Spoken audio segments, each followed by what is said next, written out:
So I'm so delighted tonight to welcome the panelists to our event. I am the parent support officer, like I said. I have a daughter who's 14 now, who's deafblind, and she's just had a transition herself because she's just gone to new college. But it's all the way along, we have different things that we think about and worry about as parent carers. This is why the group's here, and we have a mixture of times where we talk, but also just between us, and we give other advice, but also times like tonight where we set up some information. And I'm really pleased we've got two fantastic look mentors, mentee and her mum, and also Chrissy Harbour, who supports post-16 transition from a QTVI point of view from the Manchester Sensory Support Service. So hopefully it's a really good kind of mixture of panel members who will be able to share their experiences. You will have the opportunity to ask questions as well. Feel free to put your hand up if you want to ask anything. And we have, I say till 9 o'clock, but we'll kind of, if we'll see how it goes. I try to keep it to task, but sometimes there's lots and lots of things that parents want to ask. So that's okay. I have warned the panel members. I'm going to pass you on to Chrissy. Now, Chrissy, are you okay for me to spotlight you? Okay, hello everybody. I've had a bit of introduction there already. So I'm from Manchester Sensory Support Service, and everything that I'm going to say today is from the perspective of my own experience. So I'm by no means any kind of expert, all I want to do really is give you a sense of what my thoughts are, and hopefully as the discussion goes on, I'll find out about a bit more about what kind of questions you have.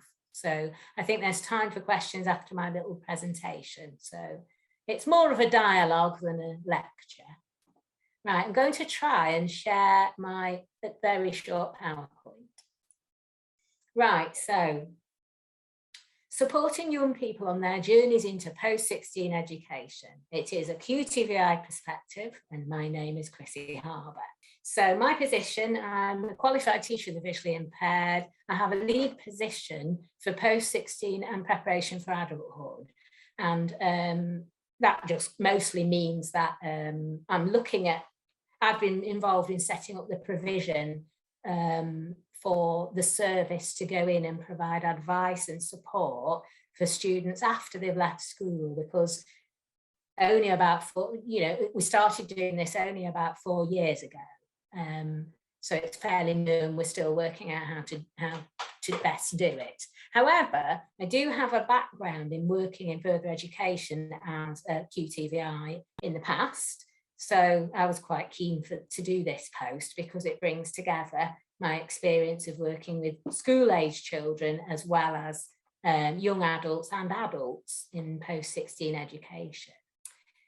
Okay, so a little summary of what we do, and it doesn't really do us justice, but yes, we provide advice and training, teaching for preschool, school and college-aged young people, families, settings. Oh yeah, and so we work with families, settings and other professionals in order to put that in place. We're quite a big service. We've currently got about 500 young people on our books, so it's very big, which means I have a lot of QTVI colleagues, and you might meet some of them or have met some of them along the way. And it seems like there are hundreds of us. So within that provision, we do, as I said before, we've actually for a long time provided transition support for people in year 11 going into post-16.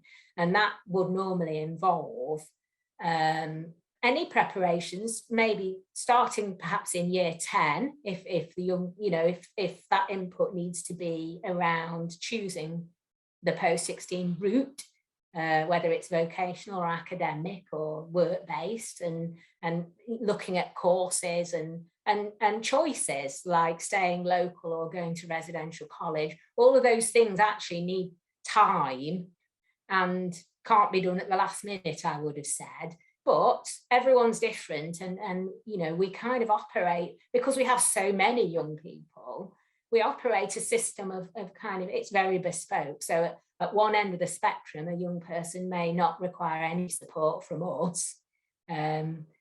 Likewise, the parents, and people get on with it themselves.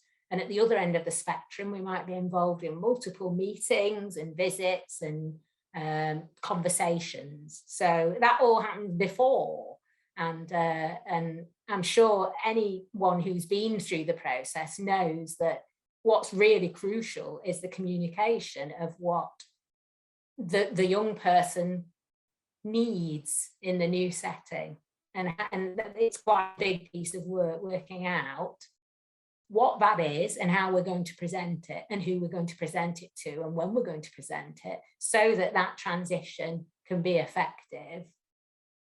So we understand then that actually, if we've given a lot of input beforehand, quite often we want to turn up in September and check on that young person and make sure that everything we've talked about prior to starting has been listened to and understood, and anything we haven't thought of, we can then tackle early on rather than finding out about it later. So we do it very much in negotiation. So it really depends on what the young person wants. It depends on what the parent wants. It depends on what the setting wants as well, to some extent, because we might find that although a student is and a parent are happy without very much from us, the setting might say, oh, not sure what we're doing. We've not had anyone with impairment for years. Please, can you come in and talk to us? So it is very much based upon what everybody needs. And we need to gather that information beforehand and make our plan to carry it out before people start in the new setting, and once they start, if it needs to carry on. And then when we've done all of that, which is what we've always done, we now have these new post-16 services, and we offer some free services to Manchester residents, and as well as some traded services, which are the kind of more weekly ongoing things. And then we're also offering traded services for young people who come from other boroughs, because we, the Manchester College, for example, have people coming from all over the place. They come from Greater Manchester a lot. And someone said to me, we've got someone from the Lake District coming this year. So we offer traded services for supporting students that come to our local further education colleges, but it is definitely based on capacity, if we have enough teachers and resources and so on. Okay, so I'm going to dive straight into the top tips. I've just got 5 that I've come up with. And this is, like I say, just based on all the young people I've worked with, and all the mistakes I've made, and all the colleagues who've done things better than I've done them, and all the parents who've said, oh, this was really helpful, and oh, it was not very helpful. So I'm sure there's going to be plenty more top tips coming up tonight. So my first one is to help your young person to speak up for themselves and make their own decisions. And for me, that comes from the idea that a transition from childhood to adulthood is very much a movement from having things mediated for you by parents and other adults to becoming a person who can take over that, driving seat, if you will.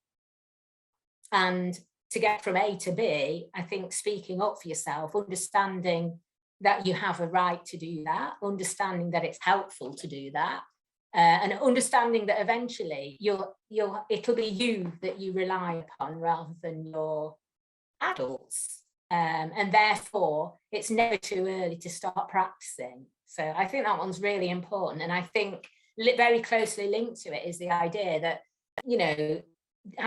making a decision about what you're having for breakfast when you're 5, and then making a decision about what options you're going to do in year 9, the kind of the gravity of those decisions are quite different. And once again, it's worth practicing the small ones so that eventually you're ready to do the big ones, because they do get bigger and bigger, don't they? You know, you choose your options, you choose your work experience, you choose your post-16 course, and that in itself is quite a big job, I reckon, having supported a few people who at the beginning just think I have no idea how to choose a course at college, and they're in year 11 when they should be applying for one. So being good at making, or feeling okay about making decisions for yourself, I think is one of it is my top one, I think. Okay, so the second one is about the people around a young person having high aspirations for that young person. I think that must be really helpful. I've heard so many young adults say that. In fact, older adults as well, that especially when you hear young people saying, oh, my mum and dad, they always said to me, you can do anything. Well, yeah, what's the harm in saying you can do anything? There might be barriers, but it doesn't change the fact that, you know, you can have high aspirations. And maybe one of the skills that you're going to develop is to work out, well, yeah, I want to do anything. How am I going to do it? It's just an additional question, that if my vision is getting in the way of doing something, how am I going to navigate that? So the aspiration can still be there, I think. And then you can start having a look at the reality and the steps that need to be taken. So I've added a few details there. So yeah, having a high aspirations to be the best student you can be. So use technology so that you can do what everyone else can do, because of course it does give lots of options, and being able to use technology also brings a few hazards. Getting about, being able to feel free to go and do stuff and not have to depend on people. Oh, I've spelt friendships in a very interesting way there, sorry. So having friends, because we all know that that's one of life's joys, and being able to organise ourselves and get out of the door to do all these great things with our lives. So I think having aspirations to do all of those things is really important, because I think I'm not a parent with a visually impaired child, but I am a parent, and I do understand that it's important for my young person to know that life is kind of there for the taking, and she does have her own barriers for other reasons that aren't about vision, but you know, I'm with her to try and support her through that journey. So it's a matter of negotiation. Okay, so I'm going to the third one. There's only 5. So make sure that the key information, this is a more practical one about that moment, that action planning moment where we're ready to leave one place and go to the other. I feel that the most important thing is that communication, to make sure the key information about the young person is passed to the right people in the new setting, and that they have extra responsibilities to find out, extra opportunities to find out what it will be like there. So it's like a two-way communication. We really want that setting to understand what this person is going to need. It doesn't have to be based on what they needed when they were 5. It's an opportunity to say, right, I'm reinventing myself. Now I'm 16. I'm not going to have 20 people running around after me. Or alternatively, I'm not going to pretend I don't need large print anymore. I'm going to now say, right, from today, these are the things I need. So obviously the young person's voice is really important in that communication.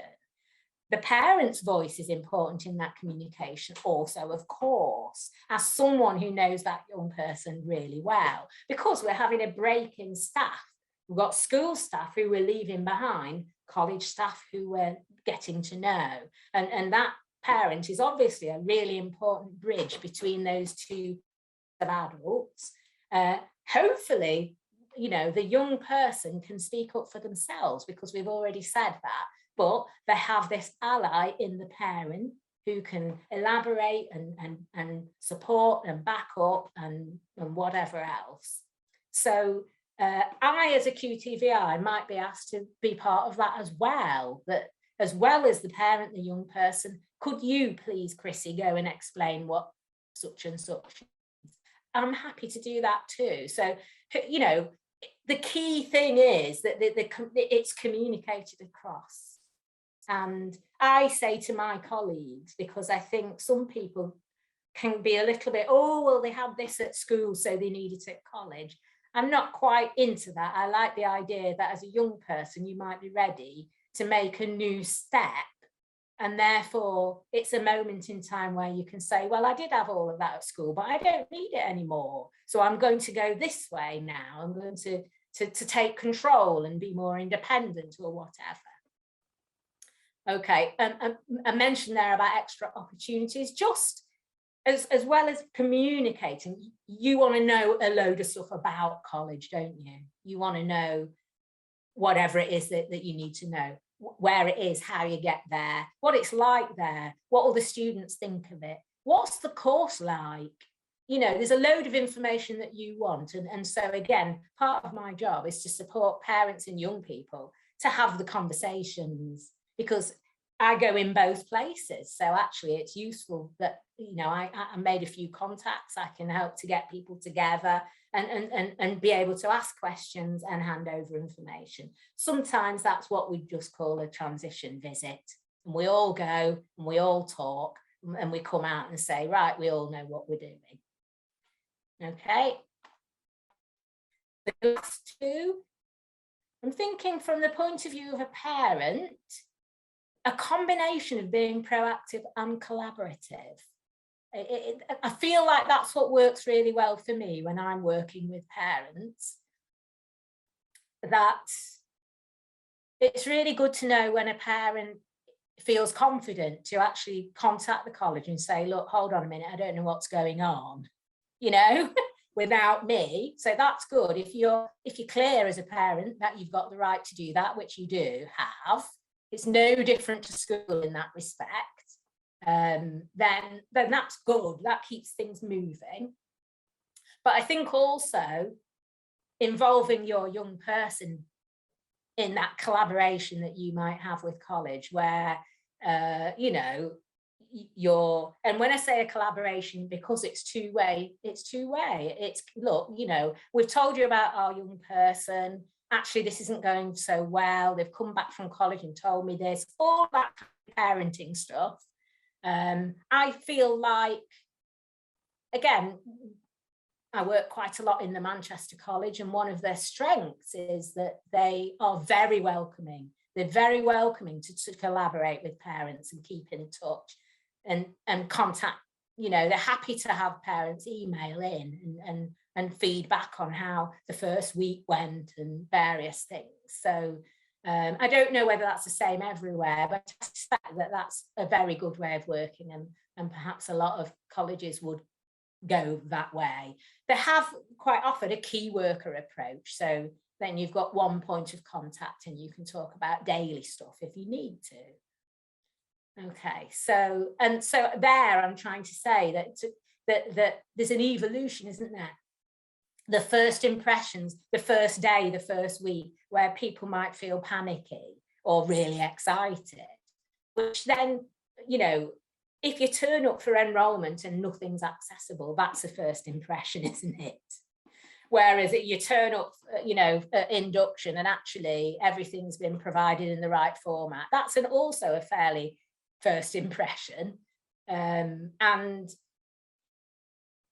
the whole process of settling in, involving getting to know new people, finding your way around, going to the toilet, getting your lunch, whatever, going to the gym, all those kind of things, where everything is still new, but you're beginning to feel like you belong in the college, and then having your feet under the table and starting to get on with your work. I think that as a QTVI, I can tell that my role is different in all of those stages. So I navigate, I kind of maybe make an early phone call and say, oh, how was the first week? Oh, it was great. Okay, I can go away and come back and see how induction went. But, you know, that first impression, oh, they want to drop out. We're panicking. Everything's going wrong. Right, I'd better come in and do a bit more. I'd better turn up tomorrow at 9 o'clock and see what I can do to help. So I think as a parent, you know, maybe, and I'm sure the parents will say, but maybe, you know, maybe that's how it is for you as well, that you're kind of there in the background, wondering whether you need it or not, and being ready to speak to anyone that you need to speak to. Okay, so the last one's self-explanatory anyway, that I've just come across quite useful resources with the RNIB, Thomas Pocklington Trust, Look UK, of course. And Victor, I'm just thinking about those wonderful residentials that get your young people out of the house and thinking about how to wash their clothes or whatever. And the key is that if you look more widely than just college and school to these specialist organisations, it will help you to know what your rights are, and you may be able to ask for the support that you need along the way. Thank you so much. So I thought of something, Chrissy, as you were talking, just because it comes up quite a lot, in our groups. But what do you do when the new setting does not seem to be responsive? So the ideal is that, you go in, that there's a nice even though it's post 16, that there is transition support. It's a big deal. And then what do you do when the education setting doesn't seem very responsive? Yeah, it's a tricky one, actually, because yes, we have the power to go in. We've got the power to call a meeting. There's quite a few strategies that we can use to pull people together and say, look, hold on a minute, what's happening, what's gone wrong, what is it that you need to know, what is it that can we do.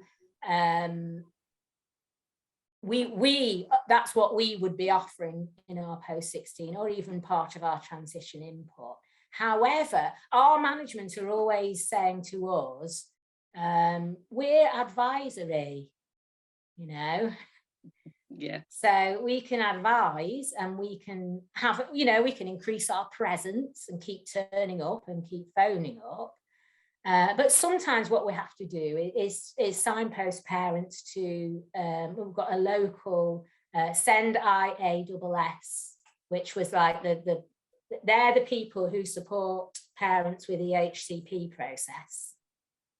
Yeah. To go there to them as the first port of call, or even to the RNIB helpline, to talk about the kind of support that they might need if they want to make a more formal approach.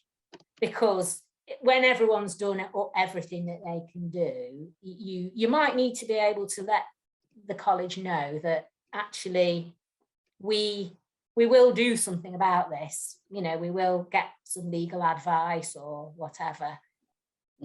If and sometimes actually letting them know that you understand what your rights are, and that under the Equality Act, there's an obligation for them to provide reasonable adjustments. That can, not a threat exactly, but just an indication that you're not going to let go. Brilliant, thank you. It's so good having you here with your point of view.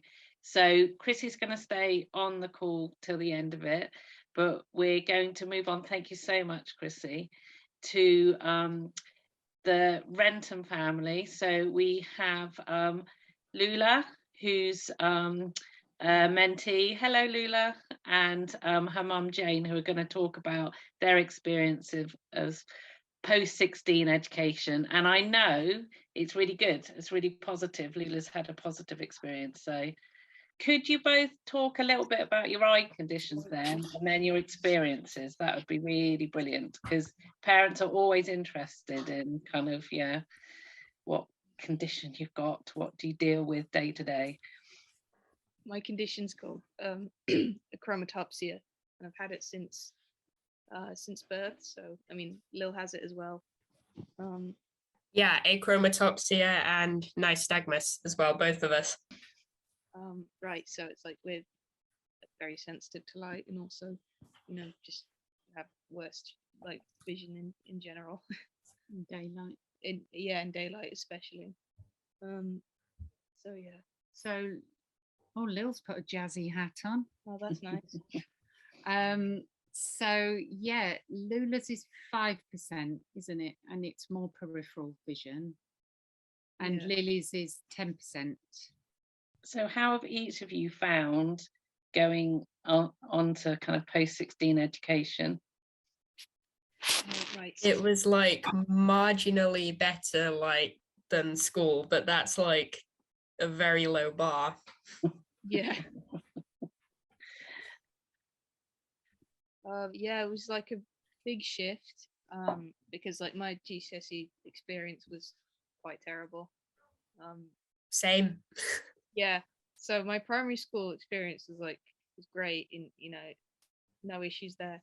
But then like during GCSE, it's just like they just didn't support me like the whole way through. And yeah, so when I actually got to sixth form, In a different school. it was yeah, and in a different county. So yeah, So it was a completely different QTVI team. And there's been no comparison, has there? it's just like like night and day. Just it was honestly kind of weird. Like, oh, I can suddenly get things. Okay, like I don't have to, you know, fight for all this stuff. I can just go like, you know, even the QTVI just making suggestions of tech. Like I was using so my tech was very limited because my old school. So I eventually got an iPad Pro, which has been great, and like I have an Apple Pencil with it, so it's just really easy to make notes and stuff like that. But that was something the QTVI suggested, which is yeah, it's weird, the change. We just didn't really have any support, did we, at secondary? No, it was awful. And Lily didn't either. I didn't have any support like at all. Like again, yeah, primary school was good. Then secondary school just nothing. And you know, I had to like move schools actually. Well, actually, yeah, I just had to leave school in general and do school online, which was good in some respects. I learned I guess I learned to sort of I built my skills in like I guess self-taught education in that respect. King's Inter High, have you heard of it? A lot of people haven't, but yeah. Anyway, that's what I did for a few years until I had to do GCSEs, and then I sat my GCSE exam in Lula's secondary school. And it was awful. It was awful for like 3 months. Yeah. And then I you know, college, that was fun, having to battle for a lot of, well, it wasn't as bad, I guess. They were a little more willing to help, I guess. They weren't just flat out like refusing me any support, but it took a lot of pushing, didn't it, Mum? There was quite a lot of pushing. A lot of pushing, and you know, a lot of telling the IT department how to do their job, you know. Yeah, so I've got to say that Lily carried on being in the city rather than the county. So Lily still had the same, or rather the same lack of QTVI team that Lula moved on from when she went to A-levels. So I think that may have had something to do with it. There was no real appetite to support, really. And I think it made us quite, and it made Lily and Tallulah maybe quite negative about the idea of the support that they could have, until, of course, then we had this flip side experience, and suddenly it's like the QTVI is your best friend and it's amazing. And When I heard I was going to be getting some of this new assistive tech, I was like, whoa, that exists. Like, whoa, this is amazing. So for Lily, that hasn't happened until now. So until uni level. So that's been quite an eye-opener for Lily, which shows that if you can get there in the end, if you persist and you have the right people, it's not necessarily harder as you go on. I think it's a bit easier in a way, isn't it? How was getting disability support and all of that at 16 and also for you at uni, Lily? Well, it's been quite there's been so much like admin. It's basically just been like just a heck ton of emails that mum's been helping me go through, actually, mum and dad, because I haven't really I mean, I had a mentor for a while, a mentor from Look, but there's a certain time frame they work through, and also they don't really help with admin or anything like that. So yeah. So with that, Lil's got quite a lot of support on her DSA statement, but we're still waiting for it to kick in. So she hasn't got her assistive tech yet because there's delays, and delayed to like mid-October or something. Yeah, so there was quibbling over the rate of the guide dogs contract and quite a few things. So again, it's been fortunate for Lil that she has cultivated resilience, and she has been able to go up and advocate for herself with her lecturers and say, right, here I am, I've got a cane, I haven't got any assistive tech, I've got my phone, I've got my old iPad, you're going to have to make this work for me in the meantime. So it's just really good that Lily's learning to speak up, I guess. And she's also, as you can tell, she's come on from her own hall's room and logged on. So throughout this kind of slightly bizarre education she's had, she's like a tech queen now. She can do everything. You might be able to hear my neighbors outside, just yeah, partying around. But yeah, I guess, yeah, like you said, a lot of I mean, I guess one thing that came out of this is tech skills. What are you both studying? Because I think that's really interesting too, because you're doing creative things, aren't you? Yeah, so I'm studying physics, maths, and art, at A level, which everyone says is a weird combo, and I guess it is, but yeah. Oh, I think it's a great combo, and also something that, maybe some different people might question, but are you following what you really love? Yeah, and it's kind of interesting seeing how the different subjects, different support you get in them. I know it's been very difficult to, get stuff in place for maths and physics, for example. They don't seem to have a calculator that's the same spec that I can use. And yeah, I still haven't gotten one that's, ideal. But you've got an emulator, is it? Yeah, I have a sort of separate touchscreen laptop which has an emulator on it, which is a sort of, which is really easy to carry around. Yeah, I've just got this huge bag full of tech. Yeah, it's a bit of a nightmare. But you were offered the iPad Pro and things, or that was suggested for you for your art and? Not necessarily for my art. Okay. But I do all sorts on it, take notes. Like interactive PDFs and stuff like that, Yeah, exactly. So with your iPencil. That's so cool. I wish I'd had that when I was in get school. your Like, one, Lil. that would have made it so much easier. I literally, like, oh my god. Yeah, being able to like annotate on things and zoom in, and yeah, it's really good. And also your 3-year course. I mean, Oh, both of you. did right, that as well. yeah. So I'm sort of doing them, like doing my A levels in a different way. So I'm at the start of the year. But so in the first year I was doing like all three, and it's a bit like overwhelming. Well, it was just really overwhelming. And this year I'm doing just maths and art, and then I'm doing physics in the final year. So it's sort of split up, so it's a bit more manageable. 3-year. Yeah, 3-year course.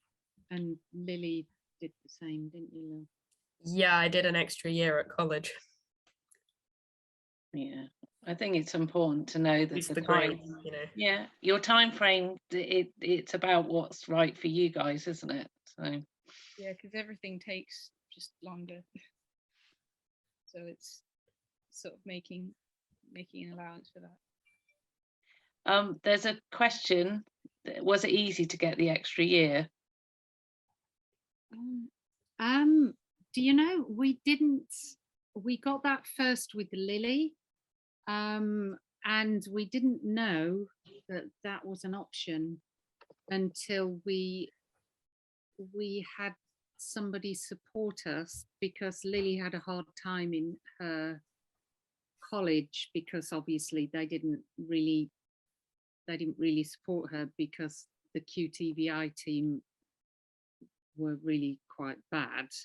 So we didn't know that a third year was an option until the person that was supporting us said, you know, people can take their A levels and their BTECs over 3 years if they need to. And once we knew that, it was like, okay, well, that makes sense, because another aspect for Lil and Lula was that they had lockdown, so they'd had no HAB support at all, so they'd had no HAB skills. And I was just thinking, how is she going to go to uni if she's had nothing? And Tallulah had had nothing as well. So it I guess wasn't. the mindset was just like, oh, they'll manage. Yeah, Yeah. they just there was very much, unfortunately, a mindset at that point of, you're going to pass, it's fine. They sort of like you to soldier on until it's like the last possible resort. Yeah, they just want to get you out as soon as possible, instead of pushing you to reach for the stars, you know, like they would with So it was Johnny it was hard with Smith or Lily. something, you know. We didn't know it was an option, so it was hard with Lily, and then we'd set a precedent with Tallulah. So once you have a precedent that you can refer to, I think it's a lot harder to refuse, especially if you can make a good case. And I think it's fairly easy to make a good case. So yeah. And now we all know that there's precedents that are set, which is why I love this group. Yeah. Are there any top tips you want to pass on? Just kind of, you both had a pretty rubbish experience at secondary, but have found your way. So It gets better. it gets brilliant. And Jane, as a parent, what are the things that you've kind of got from it? What tips would you pass on to others? From the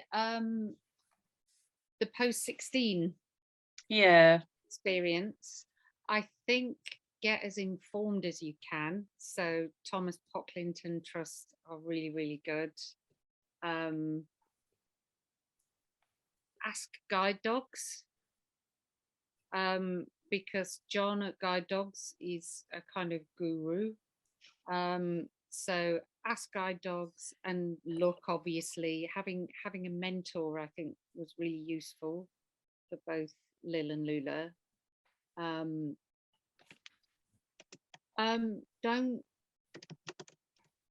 Don't assume it will be as bad as it has been in the past. So I was certainly really dreading, for example, the DSA process, because I was expecting it to be like the EHCP process. And we actually had an amazing person who really wanted to help, and she was almost like a counsellor, because she couldn't believe that Lily hadn't had any tech, and she was really quite appalled. So she went the extra mile, and that was so cathartic. Blind in Business are really, really good, and most of them are actually interns who were blind as well, who have been to uni. So they will go from first-hand experience. And yeah, I suppose there's so many things. It's which area of it. I mean, it's still ongoing, but I think the being able to know as your children are older and all the love and support that you've put into them, that now it's going to be rocky and they're going to have to field it, but that they are cultivating that independence and that harder skin and that resilience. It's really hard, because you want to step in, and of course you do to some extent, but you've got to let them stumble a little bit, and you've got to trust that everything you've done has helped, and they benefited from that, and actually trust that most people are on their side now. They want them to succeed. So yeah, I mean, Lily particularly had a really rubbish experience, and then she got an unconditional to study at uni, and you know, to go from a place of going, oh my gosh, to having an unconditional and wearing that hat and doing freshers. Yeah, you rock, Lily. Thank you. It is really good. And I think, don't forget, when you finish being mentees, they're also wonderful mentors in the Look community, and we're always looking out for people for you to pass on kind of your knowledge and experience. It's a really positive thing. We have 2 mentors going to speak to us in a moment, but has anyone got any other questions? Just for now, they will stay on the call as well. The wonderful Renton ladies. Ellen put something about calculator. Jane, have you seen that? Okay, I'm just looking now. We will share all the information afterwards. We'll put together the top tips, because Chrissy's already shared some really good ones. Jane's added to them. But we'll include some of the links to. That would be really useful. Yeah, it is. So other parents are this wealth of knowledge as well. Somebody's asked in the chat, has anybody got a place at NCW off the back of an EHCP? Yes, but they're not. I know Anthea did, and she's not here. I know a couple of other parents as well. So Jill, if you need support with it, there are a few people that I did achieve it for Chloe, but she's gone into year 10. Just she's multisensory impaired, and school wasn't working for her anymore. But yeah, because there was so much. Chrissy, it's really nice to hear, wasn't it, that there's positives for after a bad experience. So yeah, and Chrissy's just put the local authorities vary. So I think I had a message from Asad, because he's at university, was using the library, I think, at university, but is now on the move. So what I'm going to do is ask Alice if it's okay to, we'll talk now, as long as there's no other questions for the moment from anybody. Okay. Oh, hello. Well, you've both come on. Shall I go for Asad then, because that was our order? Are you happy with that, Alice? Yeah, of course. Cool. So I'd like you to introduce Asad, who is our mentor of the month. I said, was a mentee and has progressed because, you know, he got support and has moved through and gone on to some amazing things, but it's not been easy, has it? So are you happy to share your experience? Sure, I'm happy to do that, Jane. Good evening, everyone. Thank you for coming here today. I'm Ossid. Um, I am a Look mentor. I've been a part of the mentoring team for about a year now, so about a year and 3 months. I was originally a mentee. I was diagnosed with LHON 4 years ago. So roughly when I was 17, so I just started college. So I done my GCSEs that year, and I'd done my GCSEs that year, and I transitioned to college to do a level 2 in art and design. And the first couple of months in, I was losing my sight, and then I was diagnosed with a genetic condition. So I had a lot of challenges. It was new to me. I was in a very negative space, and I didn't really see any way of getting out of that. I was in hospital for about a month, and it was very difficult. It was very overwhelming. I went back and I decided to continue with the course that I was doing. I passed art somehow. I had a great QTVI, Jessica Fogarty, who so qualified tutor of visual impairment. So she supported me when it came to creating my EHCP plan, organizing it, as well as communicating with my parents. What she really mentioned to my lecturers and to my parents is trying to understand the VIP's needs. So what is it that I required for me to access my work, to get around, to walk across the roads. And I had mobility training, I had assistive tech training, and a lot of research was done into my condition, but then I didn't look into it too much at the time, but purely because I was so new to it, and I was trying to find acceptance within myself and the world that was so new to me, and developed to me at the time.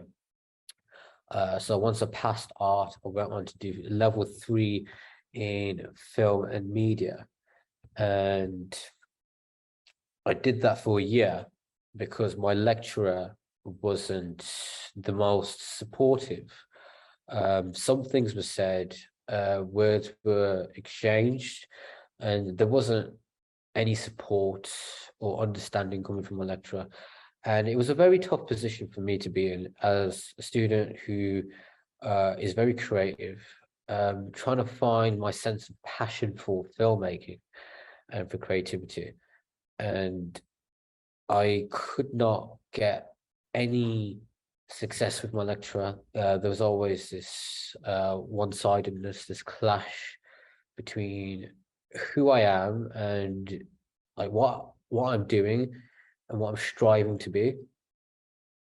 So the best thing that was advised to me by my QTVI and to my what was said by my mentor, Nathan Tree, which I was receiving I was a mentee at the time at Look UK, was to find other opportunities elsewhere.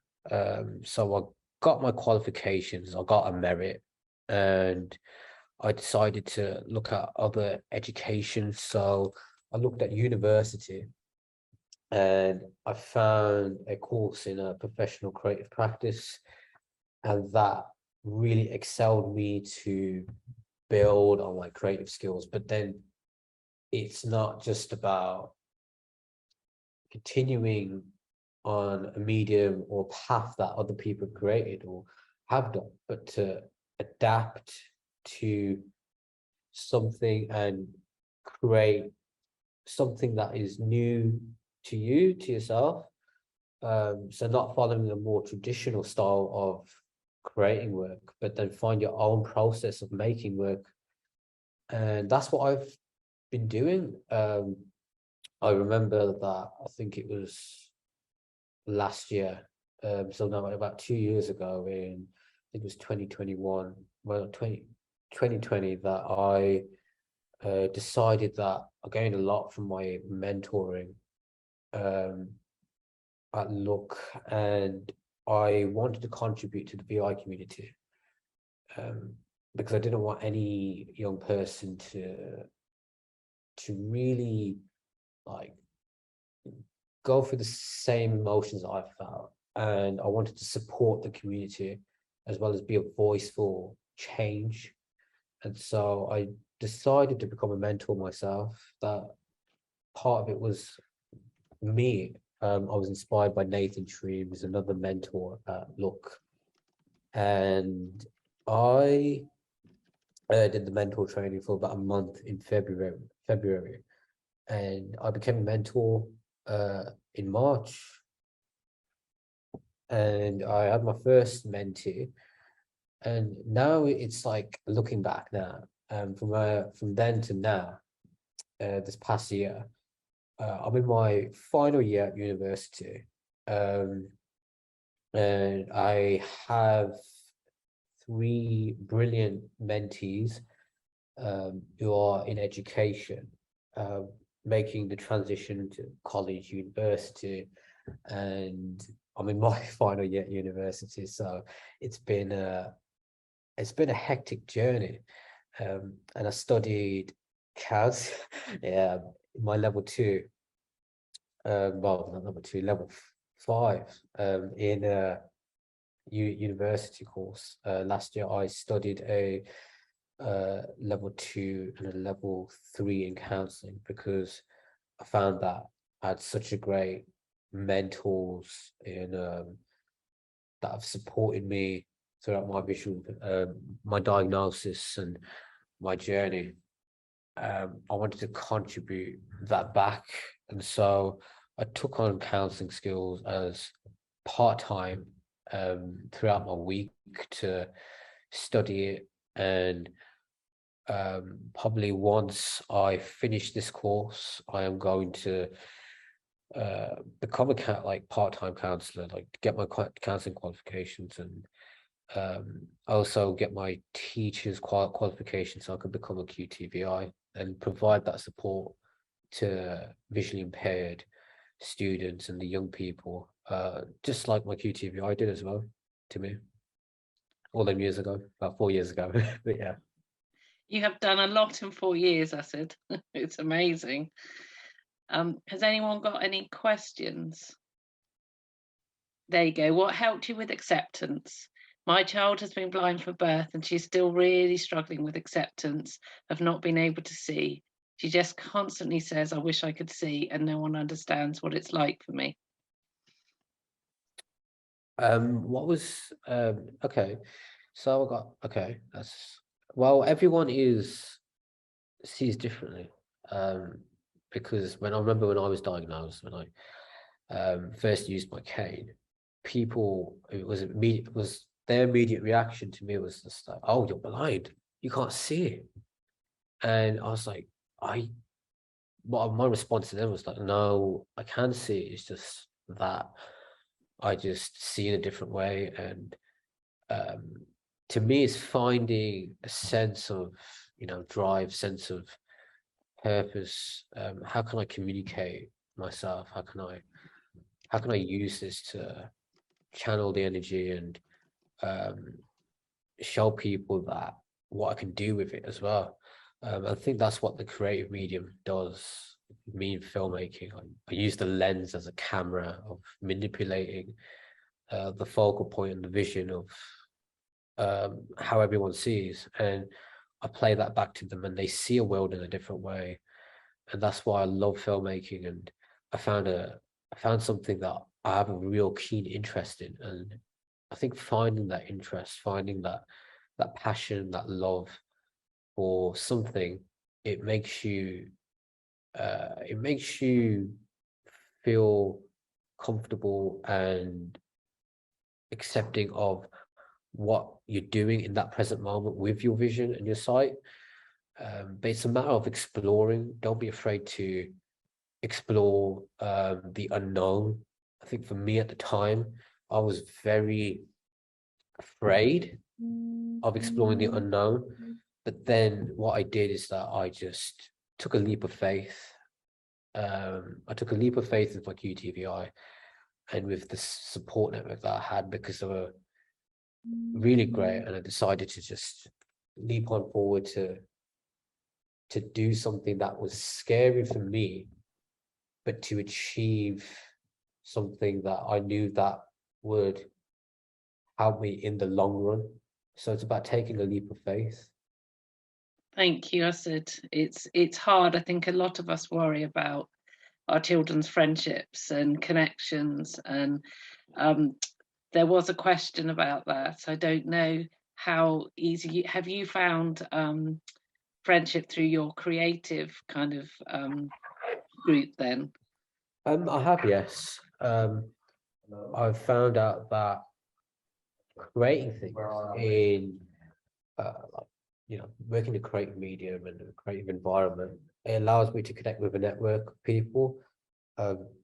What I did is that I created my own network, because I made my own production community called Murmur Projects. So what I've done is I've just created a group of 5 people, including myself, so my closest collaborators and friends, who I really get on with, so that we could create work. And it's about finding like your own community, or if not, build your community around you. So I just really just try to get people involved, whether if it's just something that you enjoy or something that has like a sense of passion, that you have a sense of passion for. If you can't find, it's about finding community. If you can't find it, then it's great to create your own. But I find creating your own community, it does help, like, to build like one, confidence, but then also just the like more friends as well, because people would get involved. Thank you. Yes, incredible advice. Yeah, it's really great for us to hear as parents. I know that my daughter really struggled at her mainstream, and she has moved on, but the one thing that she felt connected her was she took part in a production, and initially she was frustrated that her part wasn't very big, but she felt completely part of the group by the end of it, and she said she wasn't just the weird blind child anymore, that she was part of the production, that everyone respected it, and that made a huge difference to her. So yeah, outside interests, but it is a tough one. It looks like Asad is left and is coming back. Chrissy, have a sit, and then we'll listen to Alice. Have you got some advice? Actually, I had a question for Uthad, but he's gone, hasn't he?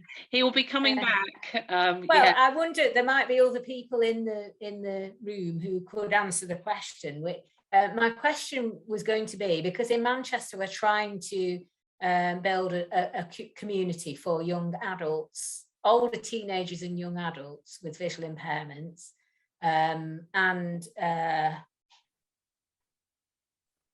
we're trying to work out what would be attractive, what would be needed, just so that people can find each other once they've left school, if they want to, support each other and talk about some of these experiences, in a local place, presumably. It's not a youth club necessarily, but maybe a network.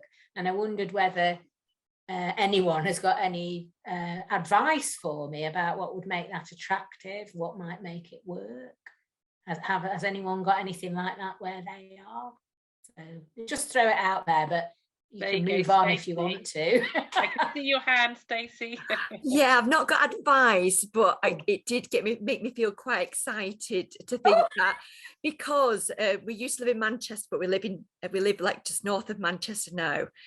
And my daughter she has deafblind condition. She's constantly planning ahead and because she was she lived in Manchester till she was 7. She's always got this thing, because we go to Manchester a lot, see friends there. She's like, yeah, I'm going to move to Manchester as soon as I'm going to go to college. And it's a little bit like, it's really lovely to hear about the thought of services growing and changing. And it brings it, even though, sorry, I can't help with the question. I'm just really grateful that you brought it up. Oh, thank you, Stacey. Thank you. To be fair, at the moment, it's being coordinated by Henshaw's in Manchester. So, if anyone is actually looking to, because it's very early days and it hasn't grown yet, but if someone wants to join a little community of 16 to 25-year-olds, Henshaw's are building it up very slowly as we speak. So hopefully maybe it will grow, but if someone wants somewhere to go right now, that's where they need to go. That's great, thank you. Yeah, thank you. Lots of parents are saying that's what we need for our young people. Yeah, I mean, the other thing Chloe found was a group of, it was like a youth club, but for disabled young adults, and she felt accepted there as well. So yeah, because I think that's it. She just didn't feel like she fitted. So like-minded people is really important. Now we've got Alice, who's been patiently waiting, who's got another story to share. Fiona, quickly then. Sorry. I was only going to add to what Chrissy was asking, and just personal experience. For Ellen, she would go to something if she had a friend there. So if she'd already made a connection with another VI person, if they were going, she'd go. And what's been good for her is the Outlook Trust. That's the good one. All right, the Outlook Trust. Well, that is your neck of the woods. Well, it's Bradford base kind of, but they go to Lake District, and we don't live anywhere near there. But it's once a month, and that's where she's managed to meet a friend who's from Lancashire, and we live in Lincolnshire. So, but she looks forward to seeing her. And she's managed to find someone her age who's VI, different condition, but they've got other similar interests. Because that's it, just because we found early days that just because someone else is VI doesn't mean you're going to be a friend with them. No. You've got to have other interests like, pop stars and what have you, fashion. But that's been, if they can make a connection and then there's other interests, then that helps. Yes. Oh, that's lovely. Can I just ask, was that a face-to-face thing or was it remote? Was it that's face to face. Yeah. Lovely. Thank you. I'll look into that. Yeah, I think everybody is crying out for more face-to-face, aren't they? So it does make a huge difference. Right, Alice, you've been patiently waiting to share your story. Alice is another brilliant mentor, and you're still in further education, aren't you, Alice? Yeah, I'm still at mainstream college. Yeah. Yeah, but you said you're happy to share, but you're a bit nervous, so I'm going to ask you the questions. Yeah. So my first one is very practical in a way, but what eye condition do you have, and when were you diagnosed? So I've got optic atrophy due to osteopetrosis. So I started losing my sight just before I was 14. And then I lost all of it when I was 15. So yeah, it all happened really suddenly. Yeah, so quite a shock for you.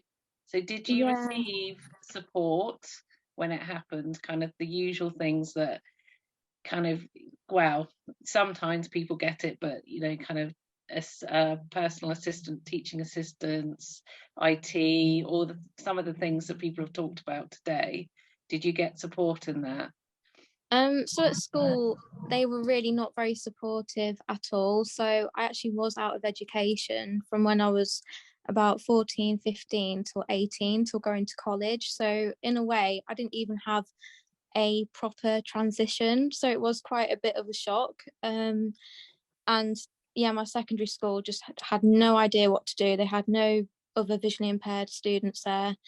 And they just had no clue what to do whatsoever. So I was really kind of stuck and out of education for quite a long time. And I noticed a big gap as well between when I was 16 and when I was 18. There was nothing, because I did get taught Braille when I just lost my sight. But as soon as I turned 16, they were like, no, you've got to wait now till you're 18, till you're an adult to get any further education.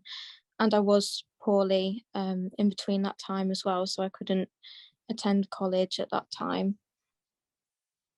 That must have been really hard. So suddenly there was a gap and people weren't supporting it. So how have you got through it? Because you are back, you are doing, you're learning again. Yeah, it has been really, really difficult. I think most of all, I think like the best thing that's really helped me is just support from family. Because well, when I did lose my sight, a lot of my friends, well, all of them kind of ditched me and like abandoned me and didn't want anything to do with me anymore, which was quite a bit of a shock as well to the system. And it has taken me like several years to kind of come to terms with that as well.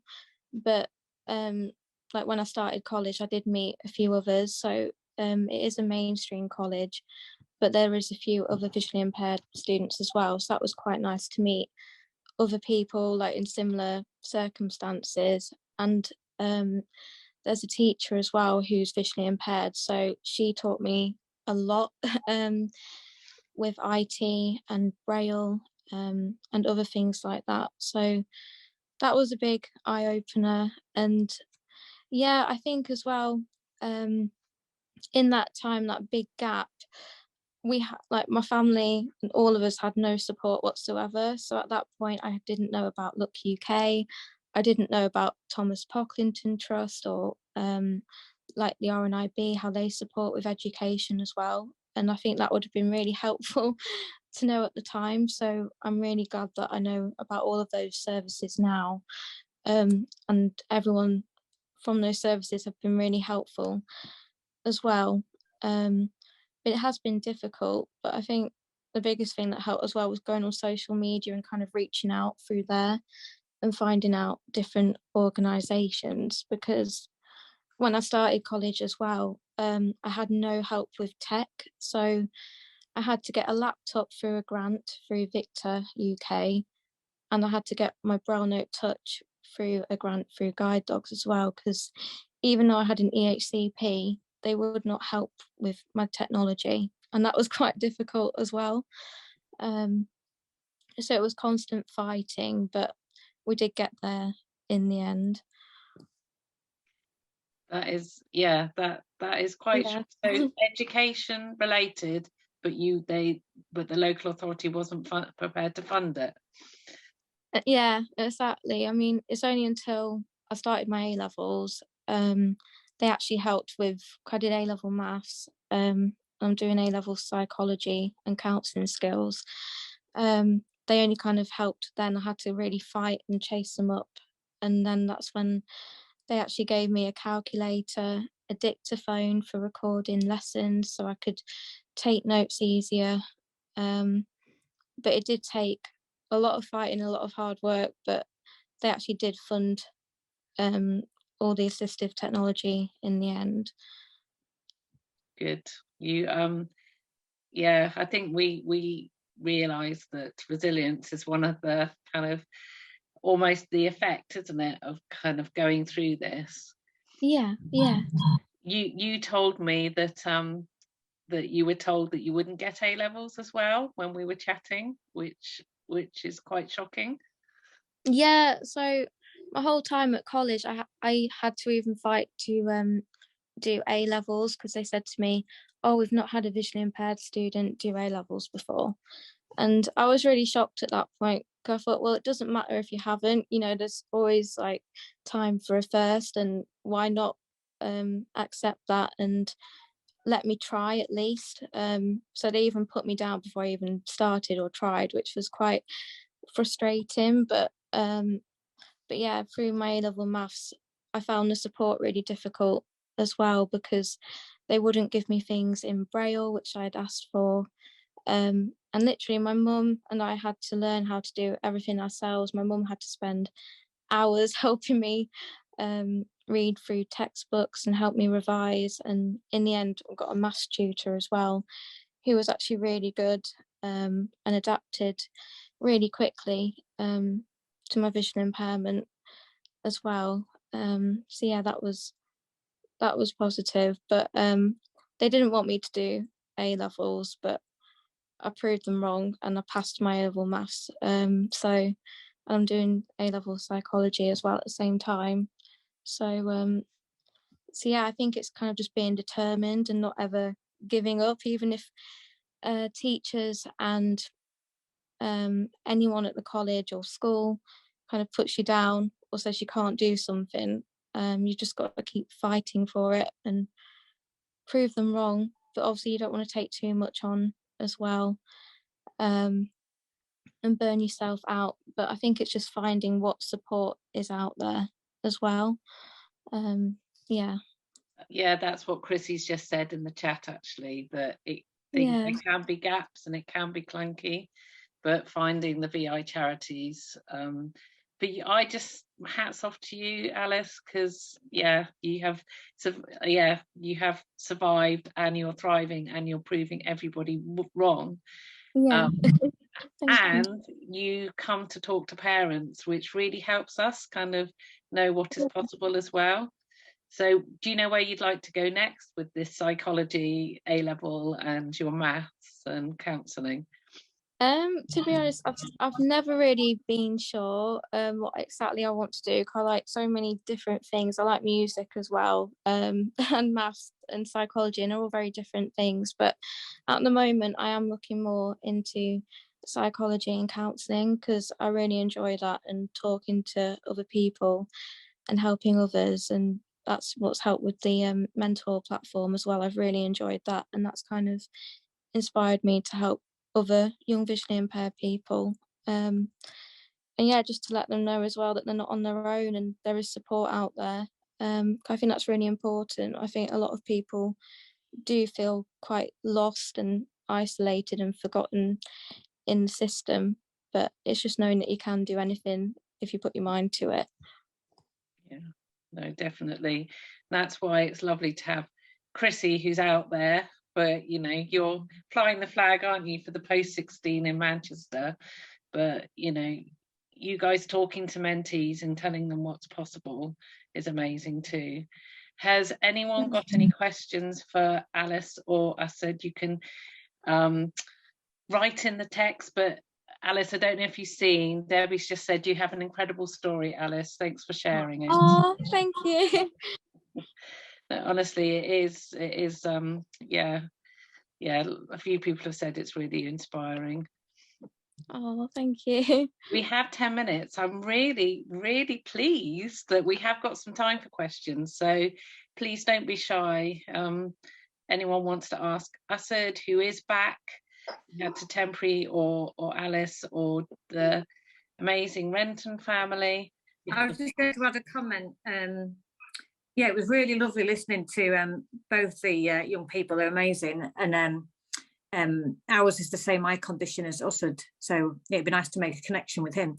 But just to make people aware, because not everybody is, that you can change provider in the first, I think, 6 to 10 weeks. So my daughter started at the local mainstream college and it didn't work out, and so luckily I knew from a friend that you could change. And so we quickly put the wheels in motion to change. And she's now back at the sixth form of her school, which she hadn't wanted to do, but it has been the right decision. So I think sometimes realising that changing your mind can be a good thing.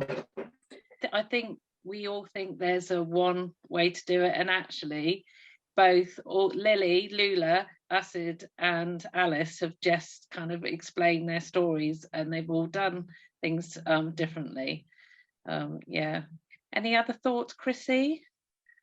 Is it okay to ask for a different VI teacher? Yes. Yeah, it does happen. And actually, one of the downsides of us kind of going from school age to post 16 age is that sometimes actually there is a need for a change, isn't there? You know, and I understand that, and you know, absolutely, you have to ask for a different VI teacher if you need one. You don't even have to complain. You can just say we need a change. You know, because what I offer and what my colleagues offer vary. So if someone says, right, Chrissy, we've had enough of you, that's acceptable. But yes, what were you saying before? I think the point that Fiona made about changing provider, I think that is a really important thing to know.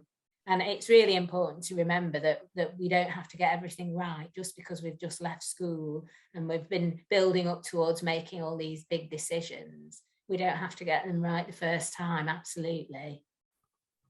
Yeah. Yeah. Yeah, don't have to rush into anything. No. There's a question for Alice. Alice, how are you accessing your textbooks at A level? My daughter has just started psychology and they look very weighty. Thank you. So with psychology, I have been given some like proper textbooks. So if someone like an LSA at college or my mum can read to me, but they've also produced them in a Word document as well. So that's been accessible. And there's also the option of having them on RNIB Bookshare, which is a really good service of downloading any kind of textbooks in an accessible format as well. So they have been good at kind of making the psychology textbooks accessible, but it has taken them a long time as well. So I have had to rely on my mum or my LSA at college to kind of read it out to me to begin with, but there is accessible formats out there. Really, really helpful. And yeah, I think accessibility stuff is always ongoing, isn't it? But any support that you can get is really important. So Asad, I asked for you to share in chat the name of your production company, and then Sarah asked how you develop your own community, because we're all very interested in that. Okay, thank you. How? One of the things that I had to do for university was to create my own business, my own production, something that would represent me, my work, but then me as a creative person. So Burma Projects, it isn't just me as an individual, it's me as me and my collaborators as a whole.